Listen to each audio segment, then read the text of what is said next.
Hola, bienvenidos a esta nueva unidad, hoy relacionadas con los ajustes del sistema cardiovascular durante el ejercicio. Esto dentro del marco del bloque que venimos revisando de sinergias cardiorrespiratorias durante el ejercicio. Bien, al término de esta revisión, usted deberá ser capaz de ilustrar los principales sistemas del sistema cardiovascular que están involucrados en el ejercicio. Deberá ser capaz de explicar cómo interactúan estas funciones determinantes del gasto cardíaco. Estarán capaces de describir cómo se ajusta la frecuencia cardíaca en cada uno de los esfuerzos físicos posibles. Y por último, argumentar la importancia del volumen sistólico en el comportamiento del gasto cardíaco, tanto en reposo como en ejercicio. En un primer momento es necesario eh, hacer una sintética revisión, una sintética síntesis de cómo el sistema cardiovascular, uno, está configurado y dos, cómo se comporta en términos de qué volumen de sangre contiene cada uno de los componentes. Entonces ustedes recordarán, por lo visto en semestres anteriores, que finalmente el sistema cardiovascular tiene varios componentes. Tiene un componente central y supremamente importante, que es la bomba cardíaca, es el corazón, esa cavidad que comprende, ese órgano que comprende 4 cavidades, 2 aurículas situadas en la parte superior, que estoy remarcando aquí con el cursor, y 2 ventrículos que están en la parte inferior. Esas cavidades auriculares, una a la derecha y una a la izquierda, se comunican cada uno con el ventrículo respectivo. La aurícula derecha con el ventrículo derecho y la aurícula izquierda con el ventrículo izquierdo, sin que pueda haber comunicación pues entre las aurículas ni entre los ventrículos. La propiedad entonces de esta máquina, de esta bomba, es imprimirle a la sangre circulante una presión suficiente para que ella circule a través del árbol vascular. Es simplemente eso. En el entendido que hay dos compartimientos o dos circuitos. Hay un compartimiento menor por su tamaño y por las funciones que cumple en términos de hemodinamia, de presión, etcétera, que es el circuito pulmonar, es el que están viendo ustedes aquí arriba y corresponde a lo que denominamos la circulación menor. Esa circulación menor se diferencia primero por su tamaño y también por los valores de presión que maneja y el volumen de sangre que contiene, de la circulación mayor, que es la que estamos representando en este sector de abajo, donde tenemos un circuito arterial, uno capilar y uno venoso, que es el que va a recorrer la mayor parte del organismo. 2 circuitos, circuito menor, circuito mayor o de alta presión. Bueno, entonces la circulación menor va a iniciar con la salida de la sangre hacia la arteria pulmonar. Entonces ustedes bien saben que las cavidades derechas del corazón, esta es la aurícula derecha, este es el ventrículo derecho y del ventrículo derecho nace la arteria pulmonar, que es la arteria que le va a inyectar sangre a los pulmones a suficiente presión, que es una presión netamente más baja que la presión de la arteria aorta, pero igual necesita una presión para llenar, para perfundir, para irrigar ambos pulmones. Se caracteriza esa arteria porque es la única arteria del organismo que va a conducir sangre desoxigenada. Ven ustedes en este esquema que esta arteria pulmonar que estoy señalando está coloreada en azul, indicando que el contenido de oxígeno es bajo en la sangre que ella contiene. Entonces, bien, esta sangre desoxigenada, porque fue una sangre recogida de todo el resto del cuerpo, lo veremos ahora, va a llegar a los pulmones esa arteria se va a dividir múltiples veces, hasta convertirse en capilar. Y cuando se convierte en capilar es porque esa estructura se encuentra en el alvéolo pulmonar, que es la última cavidad del sistema respiratorio donde se produce el intercambio de gases. El intercambio de gases ocurre en el capilar pulmonar, donde está la membrana alveolo capilar. Y observen ustedes que de este pulmón va a salir la sangre oxigenada, la ven ustedes coloreada ya en rojo neto. Esa sangre oxigenada va a ser recolectada por estas venas, por estos vasos que van a la aurícula izquierda, vasos que se denominan las venas pulmonares. O sea que aquí también una excepción comparado con el resto de vasos del resto del cuerpo, en que son las únicas venas que llevan sangre oxigenada. Ese circuito que acabo de mencionar, que acabo de representar hasta aquí en lo que he dicho, corresponde a la circulación menor. Es la circulación que recorre los pulmones, arterias y venas. Arteria pulmonar y venas pulmonares. Así las cosas, lo que ha hecho hasta aquí, en este momento el corazón, es llevar a los pulmones la sangre pobre en oxígeno, enriquecerle el oxígeno y volverla a traer al corazón, en este caso a la aurícula izquierda. Bien, ahora aquí comienza la circulación mayor.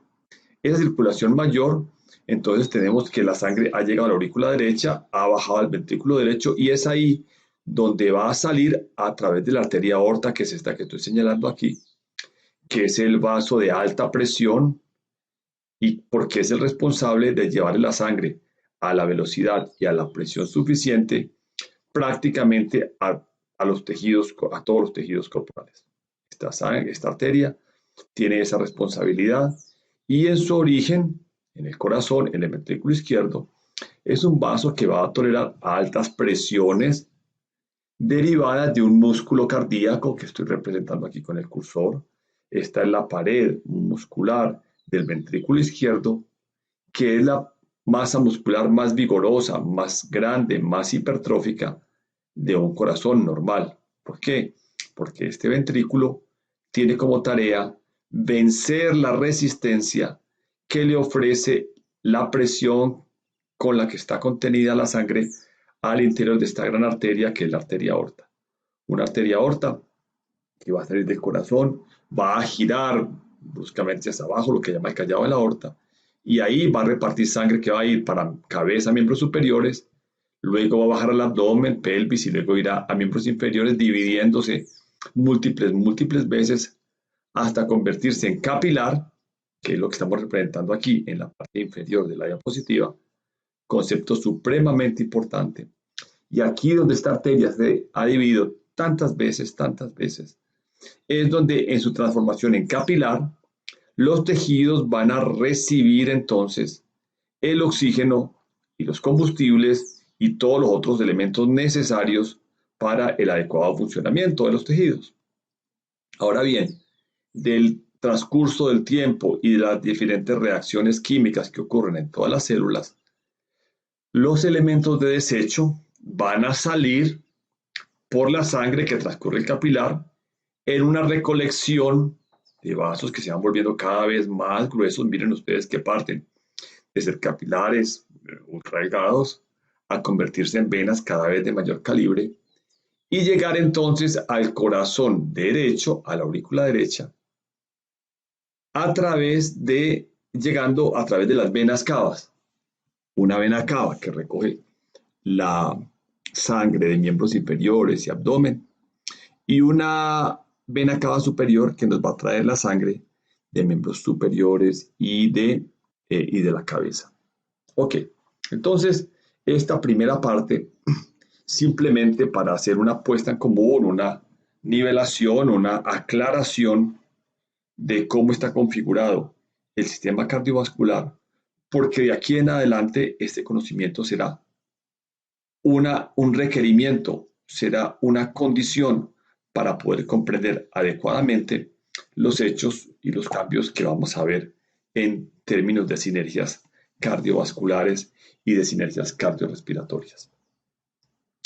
Bueno, el otro aspecto que es necesario tener en cuenta a esta altura de la presentación es el que tiene que ver, además de la anatomía, con el manejo de las presiones. Tendremos la oportunidad más adelante de hablar un poco sobre presión arterial, y lo que es importante saber es que la circulación menor, tratándose de un lecho vascular, tratándose de un órgano como es el pulmón, que es fácilmente expansible, que no está sometido a cambios mecánicos tan drásticos como puede ser un músculo periférico, pues y ser un tejido friable, lo que tenemos para decir es que la presión que se requiere para hacer circular la sangre en su interior es considerablemente menor, es muchísimo menor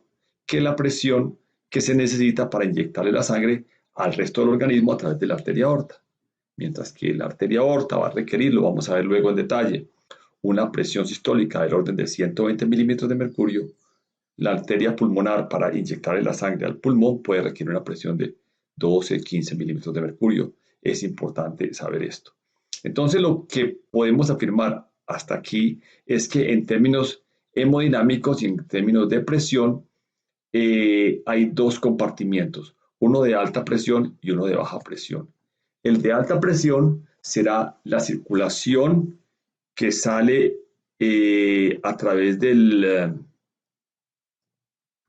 la arteria aorta por parte del ventrículo izquierdo para entregar la sangre hasta los capilares, y un sistema de baja presión que corresponde al sistema venoso. El sistema venoso, sabemos que las venas tienen realmente un sistema, necesitan de una menor presión, o sea que podemos sintetizar diciendo que además, bueno, y además de la arteria aorta, pues también hay que aclarar que la arteria pulmonar le va a inyectar sangre a una presión mucho menor que la arteria aorta, pero sigue siendo una presión pues mucho mayor que la de las venas pulmonares. Ok.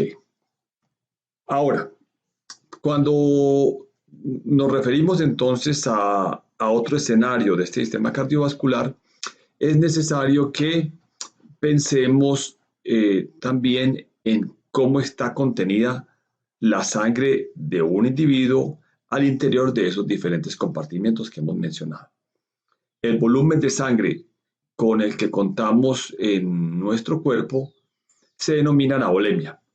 La volemia, cuánta sangre tenemos en nuestro organismo, y vamos a decir que en un sujeto promedio sano es del orden de unos 5 litros.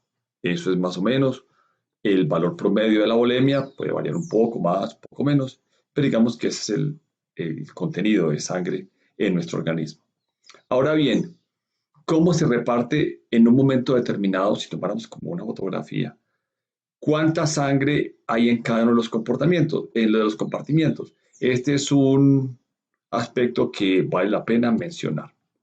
Si ustedes detallan aquí en la presentación, pues vamos a ver que la mayor parte, la gran proporción de la sangre que contenemos, el 75% aproximadamente, se encuentra en el sistema venoso, que se denomina el sistema de capacitancia.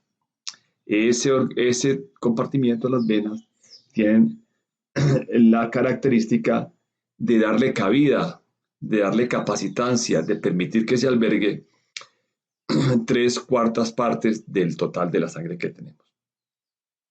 Pero importante a retener aquí es el contenido de sangre en el sistema de alta presión. El sistema de alta presión corresponde fundamentalmente a la arteria aorta y las que de ellas se derivan. Ellas contienen solamente el 10% del total de la sangre que contenemos.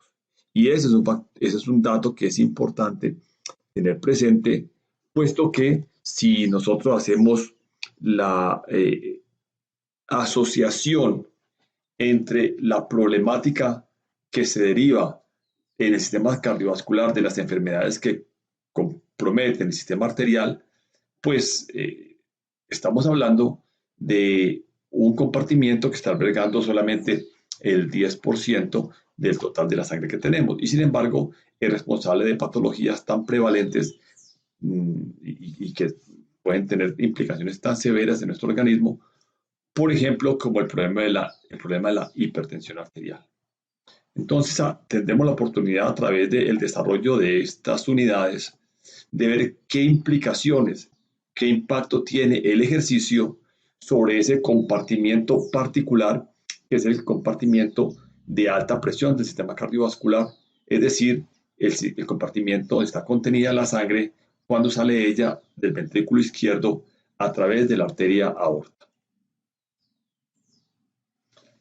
Bien, ¿cuál es entonces el comportamiento? ¿Cuál es la respuesta? ¿Cuáles son los ajustes de base que tiene el sistema cardiovascular cuando yo someto el organismo a un esfuerzo físico?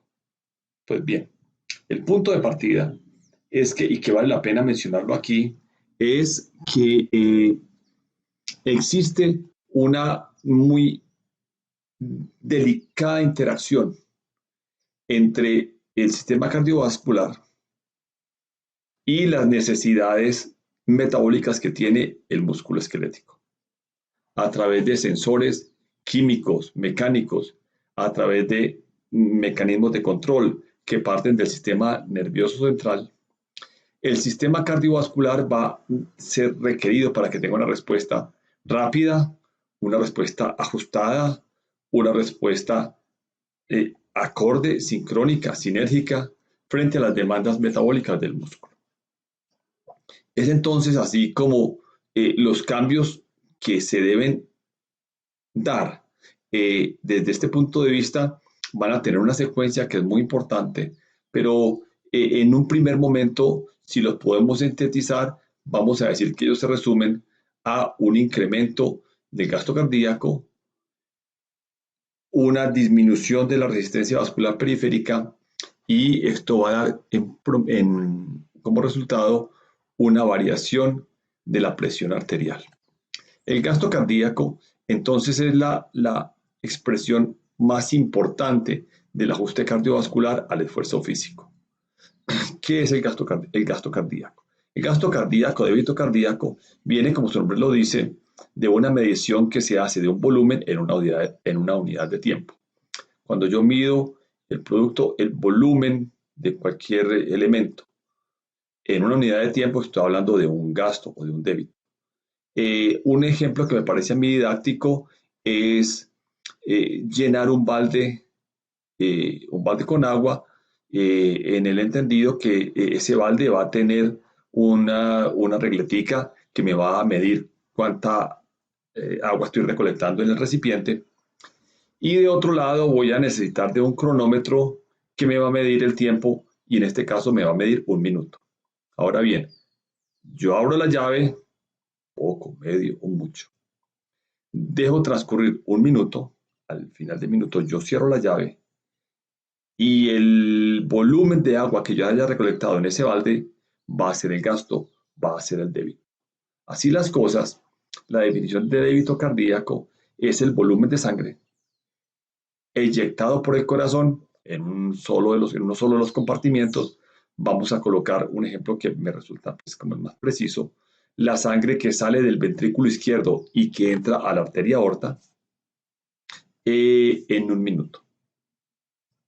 Entonces, ese gasto en un sujeto promedio va a tener un comportamiento en condiciones de reposo que simplemente se va a ajustar a las necesidades metabólicas de las células del organismo, no solo el músculo, sino todas las células del organismo.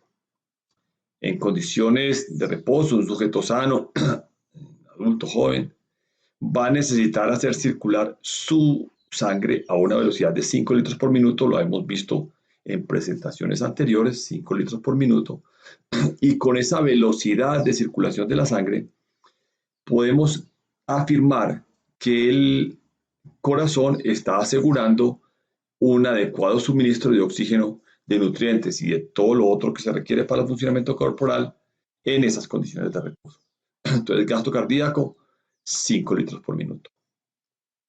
Pero, ¿cuál es el tema? Y lo hemos visto también cuando hablamos en una presentación inicial sobre sinergia cardiorrespiratoria, la parte introductoria. Pero aquí el tema ya cambia un poco.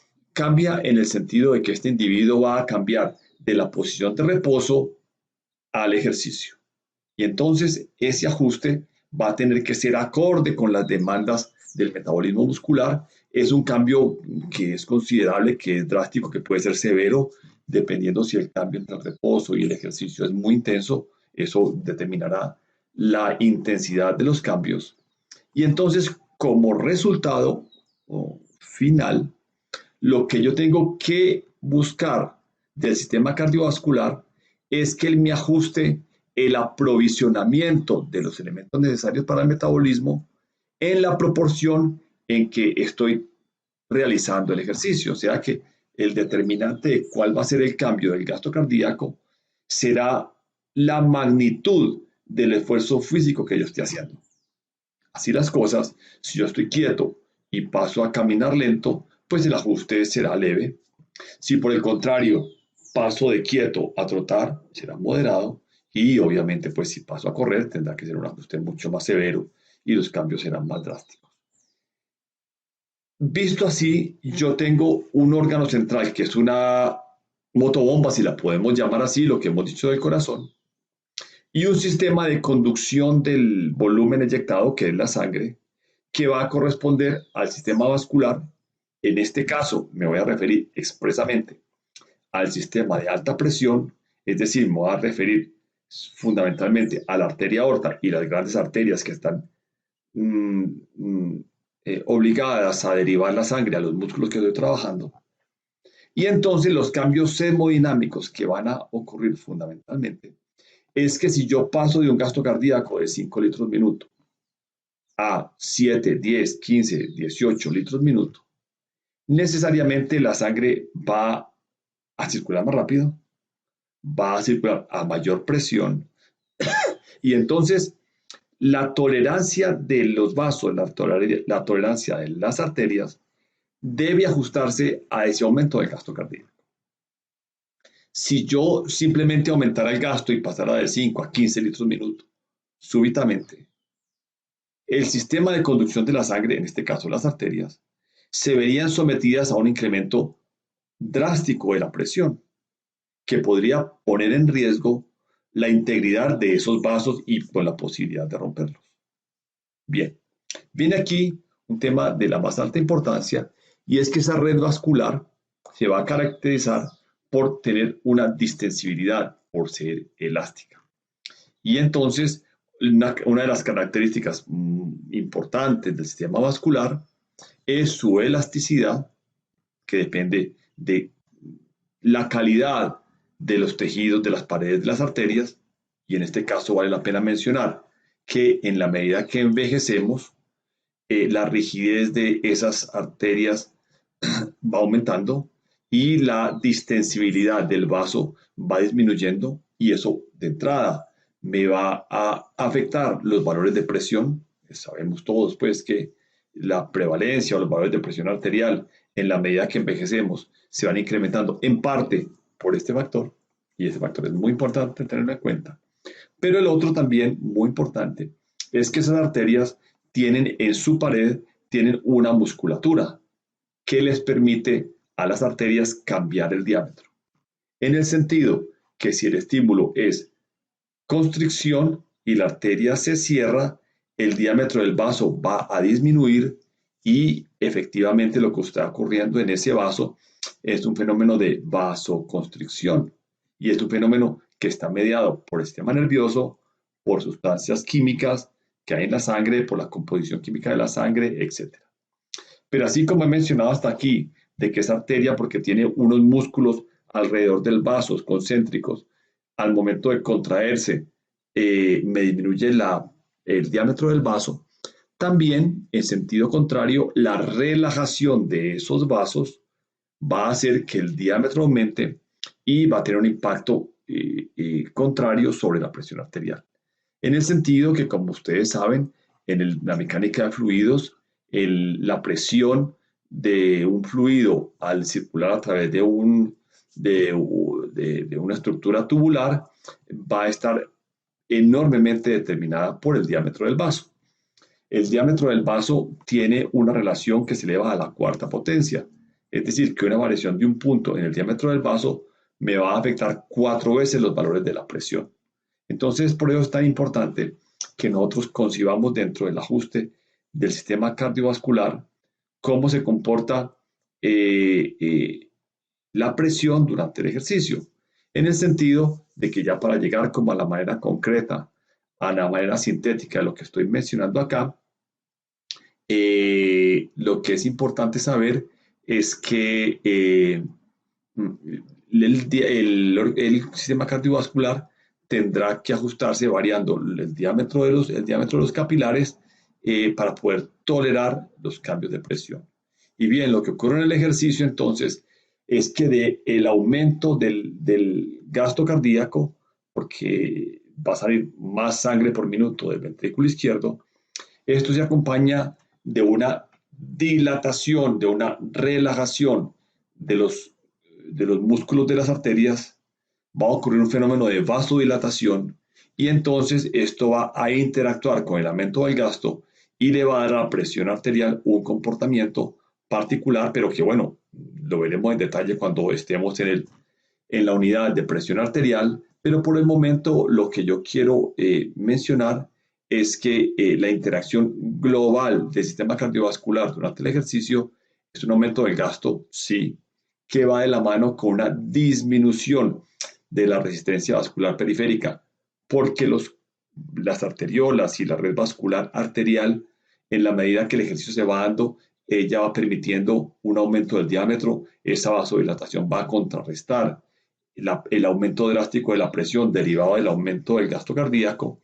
Y en últimas, lo que yo voy a tener es que la presión arterial se va a mover en un rango permisible, en un rango aceptable. Eso lo podemos ver en esta gráfica que es bien interesante, donde ustedes tienen aquí en el eje Y, en la ordenada, la variable a analizar es qué tanto varía el parámetro en el sentido que este valor del 100% es el valor de la variable del gasto cardíaco, o bien sea de presión arterial, o bien sea de la resistencia vascular periférica en su porcentaje de reposo que corresponde a un 100%. Es decir, independiente de la cifra que yo tenga de gasto cardíaco, asumamos que sean 5 litros, que sean 4,5 litros, poco importa ese valor, es el 100%. La presión arterial, independiente del valor, será 100%, y lo mismo ocurre para la resistencia vascular periférica.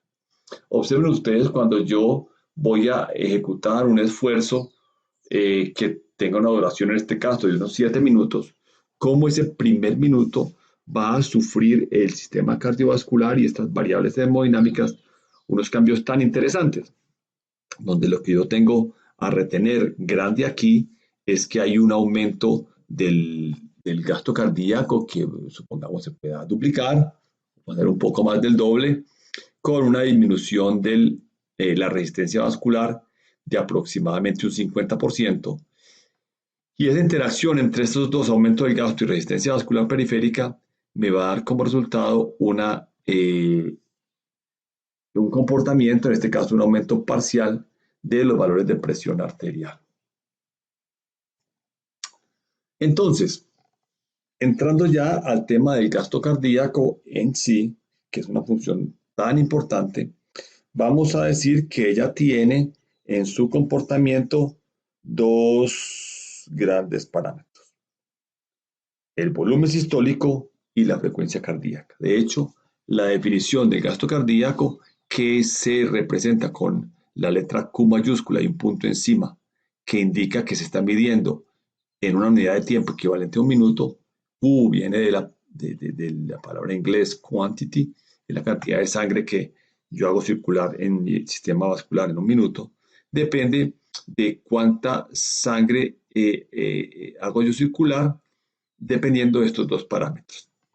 Entonces, bien, el volumen sistólico es la variable de función cardíaca que expresa la cantidad de sangre que sale del corazón, en este caso de un ventrículo, pues, en principio, aunque no es tan preciso, debe ser lo mismo que sale del ventrículo derecho, lo mismo que sale del ventrículo izquierdo, debido a que son dos circuitos intercalados, pero acoplados uno con otro. Pero vamos a decir, pues para simplificar, que el volumen sistólico es la sangre eyectada por el ventrículo en una sístole. Es muy importante tener ese parámetro presente porque estamos hablando solo de una sístole.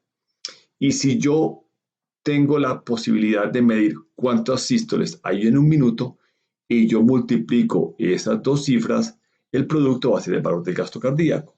Imaginen ustedes si volvemos al ejemplo del balde que estamos llenando. Cuando yo abro una llave durante un minuto, pues es un flujo continuo que está a través de la llave y no se parece tanto a la función cardíaca. Pero vamos a, de manera didáctica, a representarlo como si yo estuviera llenando el mismo balde, pero con, una taza o un pocillo. Y entonces quiero conocer cuánta agua hay al final de un minuto en ese balde, pues yo lo que hago es multiplicar el número de pocillos que eche al balde, sí, primer parámetro. Pero el otro que necesito es saber en cada pocillo cuánto volumen de agua estaba echando. O sea que el volumen sistólico corresponde a este segundo parámetro, cuánta sangre sale del ventrículo en cada contracción. Y si lo multiplico por el número de veces que se contrajo el miocardio en un minuto, pues voy a tener entonces el parámetro del gasto cardíaco. Es así como vemos aquí en esta diapositiva que el gasto cardíaco de 5 litros minuto, aquí como está calculado, corresponde a una frecuencia cardíaca de 70 latidos minuto, que estamos multiplicando por un volumen sistólico de aproximadamente 70 mililitros latido, es decir, esto me da 4.070, 4.900, pero si hay una aproximación, está más o menos a los 5 litros por minuto. Bien, a partir de ese dato, yo puedo hacer otros cálculos, otras estimaciones, por ejemplo, calcular el índice cardíaco. El índice cardíaco se obtiene de dividir el gasto cardíaco por la superficie corporal, que me debe ser del orden de unos 3.3 litros por minuto por metro cuadrado. Este también es otro parámetro, no es tan frecuente utilizado en deporte, pero bueno, vale la pena traerlo aquí a colación. Entonces, cuando estoy hablando del volumen sistólico, es importante adentrarnos en otro concepto. Estas imágenes nos muestran con mayor detalle la configuración de las cavidades cardíacas y de los grandes vasos, donde tenemos aquí en la imagen de la izquierda un corazón en diástole y a la derecha un corazón en sístole. ¿Qué es importante tener en mente cuando estamos hablando del volumen sistólico? Uno, que en diástole, en un primer momento, las aurículas van a tener tiempo de llenarse con la sangre. Esta izquierda con la sangre, esta derecha, perdón, con la sangre que proviene de la circulación general a través de las venas. Esta que estoy señalando aquí será la vena cava inferior. Esta que estoy indicando aquí será la vena cava superior. Y pues en el sistema, luego lo hablaremos de la parte cardíaca, de la parte eléctrica del corazón, estas aurículas van a contraerse en un primer momento, ellas de manera independiente, cuando los ventrículos estén relajados. ¿Por qué va a ocurrir eso? Va a ocurrir porque el impulso eléctrico que sale del corazón para que se contraiga va a nacer aquí, más o menos en este sector que estoy indicando, de la aurícula derecha, donde hay un núcleo de células que tienen la capacidad de comportarse como marcapasos. Ellas de manera intermitente programada van a producir una despolarización que va a expandirse, que se va a repartir al interior de ambas aurículas para que ese músculo, que es un músculo que no es muy voluminoso, es un músculo, es una pared relativamente delgada, se contraiga y sea efectiva en el sentido que cuando las aurículas se contraen y los ventrículos están relajados, no se requiere vencer una alta presión para pasar la sangre desde la aurícula al ventrículo. ¿Por qué? Porque en este estado del evento cardíaco, cuando las aurículas se contraen, los ventrículos están relajados. ¿Y por qué no se contraen aurículas y ventrículos al mismo tiempo, a pesar de que estamos hablando de un solo órgano? Pues bien, sabemos que el sistema eléctrico de las aurículas está separado del de los ventrículos y la única manera para que el impulso de las aurículas pase hacia los ventrículos es a través del nódulo aurículo-ventricular que está aquí en la parte alta de este tabique interventricular, está más o menos acá. Ese núcleo, lo que va a hacer eh, eh, ese nódulo, lo que va a hacer es lentificar el paso de la actividad eléctrica, del impulso eléctrico a través de sus células, va a retrasar el paso de esa electricidad para que una vez ya pase el impulso, él se reparta a alta velocidad en los ventrículos, impulso que va a partir, que va a descender por este tabique interventricular, este es el tabique del septum, y entonces de manera tardía va a ocurrir la contracción del músculo ventricular de ambos ventrículos al mismo tiempo, un músculo más vigoroso. Entonces aquí tenemos una separación entre la contracción auricular y la contracción ventricular gracias a la presencia de un segundo nódulo que hay aquí en la parte alta del tabique interventricular del septum, que se denomina el nódulo aurículo ventricular. Bien, entonces, ¿qué ha ocurrido?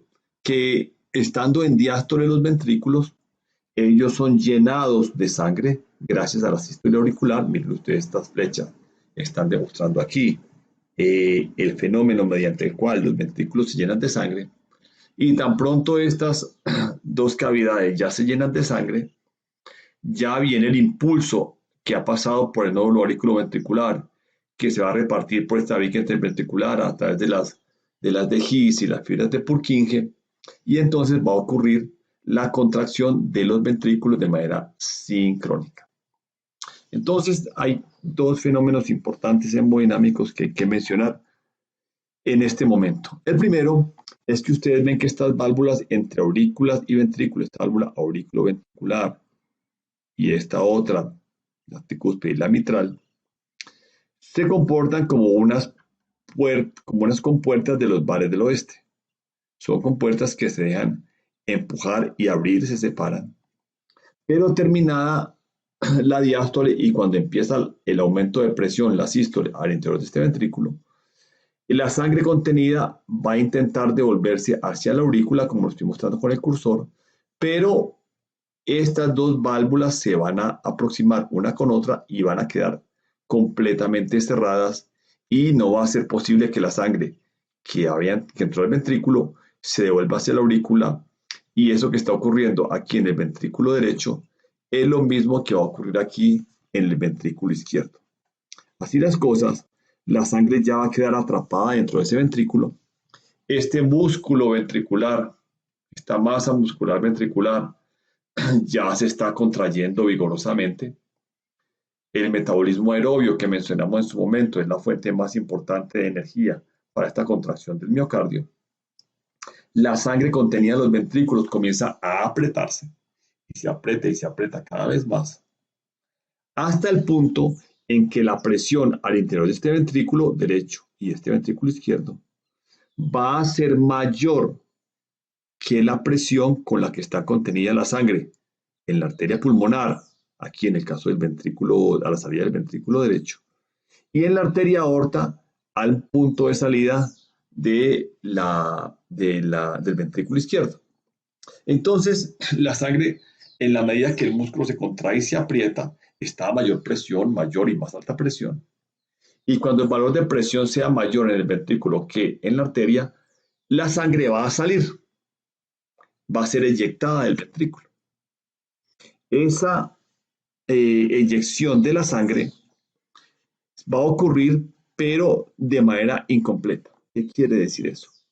Que cuando este músculo acaba de contraerse, que es lo que estamos viendo en esta imagen de la derecha, y usted mira la morfología de este corazón comparada con esto, este ventrículo que está aquí relajado, miren ustedes cómo se contrajo y produjo la eyección de la sangre, en este caso hacia la arteria aorta, y del ventrículo izquierdo, que ustedes ven que tiene unas paredes más gruesas, musculares más gruesas, le va a inyectar la sangre con fuerza a la arteria aorta. Pero no se va a vaciar completamente. ¿Qué quiere decir eso? Que al término de la sístole ventricular habrá salido aproximadamente el 70% del total de la sangre que estaba contenida en esa cavidad. Y eso se denomina el volumen de eyección o la fracción de eyección. En condiciones normales debe salir aproximadamente el 70% de la sangre que está en el ventrículo y eso es lo que se denomina la fracción de eyección. O sea, que este fenómeno de contractilidad tiene su particularidad cuando hablamos del volumen del gasto cardíaco. Y el gasto cardíaco, entonces, para poderlo entender, debemos conocer, uno, la anatomía, dos, la electrofisiología y tres, la mecánica, advirtiendo que al fin de la sístole el ventrículo no queda completamente exangüe, no queda completamente vaciado, queda aproximadamente un 30% y podemos afirmar entonces que la fracción de eyección fue del orden del 70%. ¿De qué depende entonces cuánta sangre va a salir del ventrículo? Pues bien, depende de la fuerza con la que se contrae el ventrículo, pero sobre todo de la impedancia al interior de la arteria aorta, de qué tan viscosa es la sangre, otro parámetro importante, y eso tiene que ver, por ejemplo, en términos de rendimiento atlético. Es un concepto que se debe tener en cuenta porque la sangre con muy altos valores de hemoglobina, su viscosidad le va a imprimir un trabajo adicional a ese miocardio. Tercero, depende de qué tan elástica es la arteria. Y ya mencioné hace un rato sobre el papel que tenía el envejecimiento sobre las paredes arteriales y también en qué estado de constricción pueden estar los capilares arteriolares de esa red vascular. Bien, entonces, aquí tenemos los valores del volumen sistólico, que un volumen sistólico promedio es del orden de 70 mililitros, y ya multiplicar 70 mililitros por 72 minutos, me daba 4.900, cercano a los 5 litros por minuto, pero también lo podemos expresar dependiendo de la superficie corporal y podemos decir que es del orden de 45 mililitros por metro cuadrado. Una fracción de eyección que en este caso pues aquí es del orden del 60, pues del 60-70%. Y aquí tenemos los valores de volumen telediastólico que puede oscilar en el orden de los 120 y con un volumen sistólico de 50, telesistólico del orden de 50 mililitros. Bien, de hecho aquí también pues las imágenes están mostrando el corazón en diástole y aquí este órgano en sístole. Ok, o sea que esta animación nos complementa lo que acabo de explicar durante todos estos minutos, donde se aprecia muy bien, uno, la anatomía del sistema cardiovascular. Esta animación nos permite entonces aquí reparar las cavidades auriculares. Esta es la aurícula izquierda, la aurícula derecha. Este es el ventrículo derecho, el ventrículo izquierdo. Y observen entonces ustedes que estas cavidades derechas del corazón, aurícula y ventrículo derecho, esta aurícula está recibiendo la sangre aquí en este momento. Y observen ustedes como cuando el ventrículo está en diástole, esta sangre inyecta aquí una, aquí dos, aquí tres, en tres ocasiones he llenado este ventrículo, he llenado corre en diástole, y luego cuando ustedes ven que termina llenado, se resalta en amarillo el circuito eléctrico del corazón, ese circuito eléctrico del corazón que muestra cómo el impulso se transmite a lo largo de toda la masa muscular y da lugar entonces a la contracción del ventrículo, que como ustedes ven entonces da lugar a que esta sangre que está en el ventrículo salga por la arteria. Voy a mostrar aquí en la animación el momento en que sale, aquí va a salir y sale, de nuevo sale, de nuevo sale, de nuevo sale la sangre, esta es la arteria pulmonar, y detrás de esta arteria pulmonar que está representada en azul, aquí estoy mostrando en la parte de atrás, con tres arterias que van para cabeza y miembros superiores, tenemos la arteria aorta. Pero entonces, dinámica interesante para mostrarles cómo es la mecánica de la función cardíaca tan importante a comprenderla durante el ejercicio. Entonces, ¿cómo responde este sistema? Pues bien, esto va a depender de cómo responde el organismo en su totalidad al estrés del ejercicio. Había comentado en sesiones anteriores que en la inicial, que hacer ejercicio era fundamentalmente someter a estrés el organismo. Un estrés que está mediado por toda una respuesta integrada del sistema de alarma que pone en activación el sistema simpático, un sistema simpático que a través de unos elementos hormonales va a activar las diferentes funciones corporales y entonces veamos entonces las principales repercusiones de esa situación de estrés en el organismo.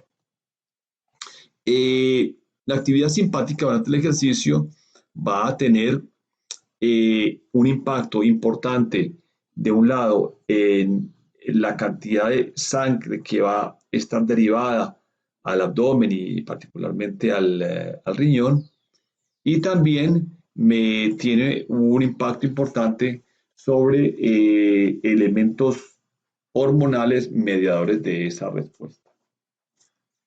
Veamos en primera instancia qué ocurre con el flujo esplácnico y renal. Si ustedes miran este análisis que estamos haciendo de estos parámetros, lo estamos interpretando en función de la intensidad del ejercicio. ¿Qué quiere decir esto? Que este eje horizontal me está mostrando qué tan vigoroso es el esfuerzo, porque estoy conociendo el comportamiento de la frecuencia cardíaca. Observen ustedes aquí que tengo una frecuencia cardíaca de 80 y en este caso los individuos han hecho un esfuerzo con toda seguridad máximo en la medida que las frecuencias cardíacas están llegando casi a 200 latidos por minuto, lo cual correspondería a un esfuerzo de la máxima intensidad para un adulto joven sano de 20 años. Bien, observen ustedes que por debajo de 90 latidos minuto, es decir, con esfuerzos, eso son casi condiciones de reposo prácticamente, no existe una variación considerable de estos parámetros, ni del flujo sanguíneo esplácnico renal, ni tampoco de la actividad sobre las hormonas. Podemos decir así entonces que por debajo de 90 latidos minutos, en este caso particular, está primando en el sujeto el sistema nervioso parasimpático, que está mediado fundamentalmente por el nervio vago. Por eso hablamos de un componente que tiene un control vagal. Pero de ahí en adelante, y en la medida que el esfuerzo se vuelve más intenso, que tienen ustedes a partir de 90, tenemos esfuerzo más intenso, ya comienzan a haber cambios importantes. Miremos, por ejemplo, qué pasa en el flujo renal. Miren ustedes que el flujo renal, representado con esta línea continua, va a mostrar una caída cuando hasta un esfuerzo intenso que puede ser del 40%, que es muy importante. Y veremos en su momento cuando hablemos de función renal hasta en qué proporción puede afectar la intensidad el flujo sanguíneo renal. Y miren ustedes cómo tiene un poco de compromiso, pues muy similar, pero pronto en las cargas altas un poquito de más severidad la restricción que tiene la caída del flujo sanguíneo esplácnico. Ahora, ¿de qué va a depender desde el punto de vista hormonal de estas respuestas? Tiene que ver necesariamente con la actividad de la rejilla plasmática, que la vemos ya representada aquí en el eje de la derecha. Este se llama un eje de accesorio, donde estamos mostrando en porcentaje de los valores de reposo. Observen ustedes cómo esa actividad de la rejilla plasmática va a tener un incremento que va a tener que ser casi que exponencial, y tiene que también ver con el aumento tan dramático de las concentraciones de norepinefrina, de noradrenalina. Es el mismo término bueno. Ahora, si yo mido también la actividad nerviosa muscular simpática, me doy cuenta que ella, a partir de una intensidad leve, como es los 90 latidos por minuto, y hasta donde llego yo al esfuerzo máximo, lo que estoy haciendo es identificar un comportamiento lineal, un comportamiento de una relación muy estrecha entre la actividad nerviosa simpática muscular y la intensidad del esfuerzo. Entonces, esta imagen nos pone de manifiesto, nos deja claro que hacer ejercicio es ante todo es un contexto estresante, es un contexto que me afecta profundamente diferentes funciones corporales.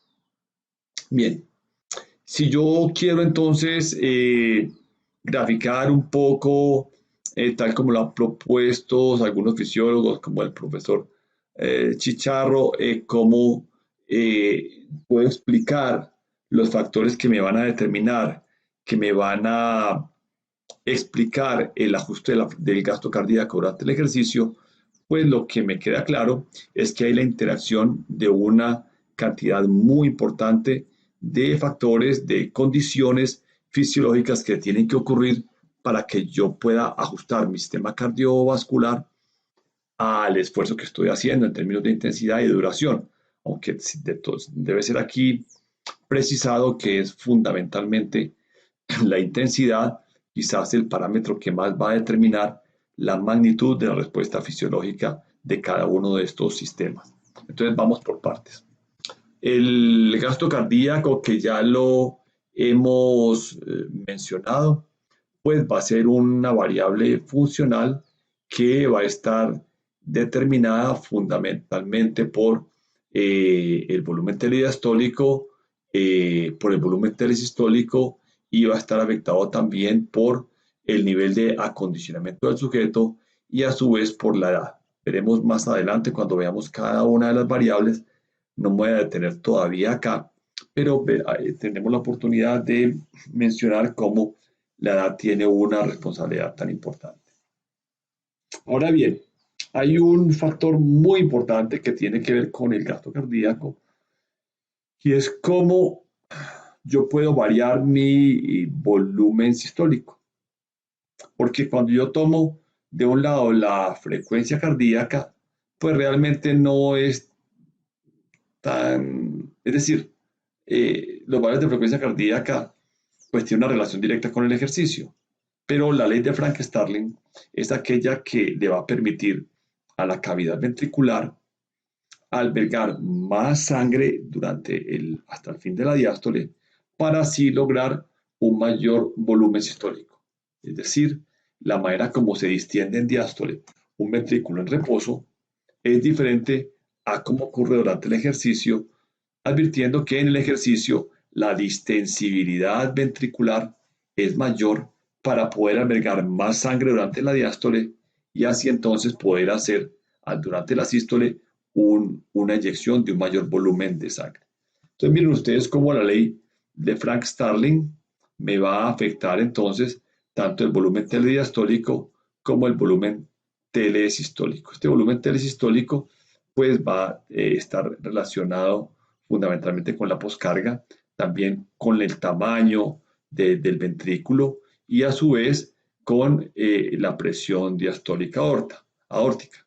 Observen ustedes aquí cómo la frecuencia cardíaca va a ser también responsable del flujo coronario en la medida en que es importante saber que la frecuencia cardíaca, si bien ella tiene la posibilidad de subir hasta valores que se pueden estimar, restándole al valor de 220 la edad, es importante saber que las frecuencias cardíacas muy altas ya no son tan eficientes para aumentar el gasto cardíaco, porque como la frecuencia aumenta a cifras tan importantes, llegará un momento en que la diástole es tan corta que el llenado ventricular no será tan óptimo, no será óptimo. Entonces, ese desmejoramiento del tiempo de llenado ventricular puede ser un factor que esté en contravía de los aumentos de frecuencia cardíaca. O sea que no siempre valores de frecuencia tan altos terminan siendo eficientes y además va a tener la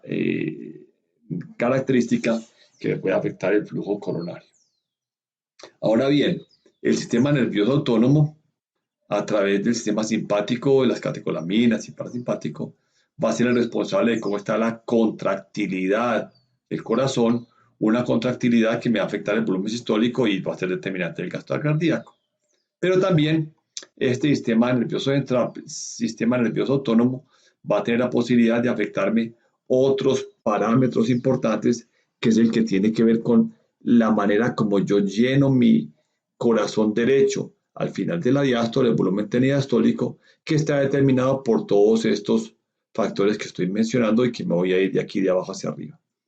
Una vez la sangre pasa por los capilares tisulares, pues la sangre va a ser recopilada en el compartimiento de baja presión, en el compartimiento venoso, venas que comienzan siendo muy pequeñas, resultado de donde terminan los capilares, luego se van agrupando, van formando lechos venosos cada vez más gruesos, hasta alcanzar, pues para sintetizar, los dos grandes sistemas venosos que recogen la sangre en el corazón derecho, que son la vena cava superior y la vena cava inferior. Esa presión de llenado de la aurícula derecha va a depender de varios factores. Uno va a depender de la presión intratorácica. Esa presión intratorácica es importante, lo veremos también más adelante, en el sentido que cuando yo inspiro, el tórax hace una presión negativa, el diafragma baja y él va, entre comillas, a chupar el aire desde el exterior que corresponde, por decirlo de manera ejemplificada, cuando yo estoy succionando a través de un pitillo, cuando estoy chupando, cuando estoy,